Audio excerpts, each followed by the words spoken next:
அனைத்தும் அனைவரும் செய்யும். அனைத்திற்கும் அனைவருக்கும் நன்றி. தாய் தந்தையருக்கும் நன்றி. அண்ணனுக்கு நன்றி.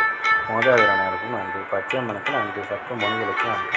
சப்த கண்ணீர்களுக்கு நன்றி. சுப்பிரமணியருக்கு நன்றி. சிவபெருமானுக்கு நன்றி. என்னுடைய ஆன்மீக தலைவர் அவர்களுக்கு நன்றி.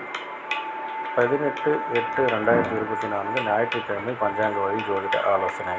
இன்று உங்களுடைய கர்மவினை தீர தந்தையிடம் ஆசீர்வாதம் பெறுங்கள். தீர்க்காயுடன் இருக்க தந்தையிடம் ஆசீர்வாதம் பெறுங்கள்.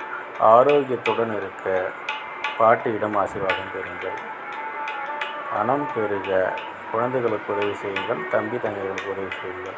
எடுத்து வைக்கும் காரியம் அனைத்திலும் வெற்றி அடைய தாயிடம் ஆசி பெறுங்கள். தந்தையிடம் ஆசி பெறுங்கள். யானை முகம் பாருங்கள். விநாயகர் வழிபாடு செய்யுங்கள். பசுமுகம் பாருங்கள். நந்தி வழிபாடு செய்யுங்கள். இதுபோல் வாழ்நாள் முழுவதும் வெற்றியடைய வாட்ஸ்அப் எண்ணை தொடர்பு கொள்ளுங்கள். டெலகிராமில் ஜாயின் பண்ணிக்கோங்க. அஸ்ட்ரோ ஸ்ரீ பாபா சேனலில் லைக் பண்ணுங்கள், ஷேர் பண்ணுங்கள், சப்ஸ்கிரைப் பண்ணுங்கள். நல்லது நடந்து கொண்டு இருக்கிறது. ஓம் ரீம் வசி வசி சகலரி வசி சர்வம் வசி அசி அசி அசி. நன்றி நன்றி நன்றி.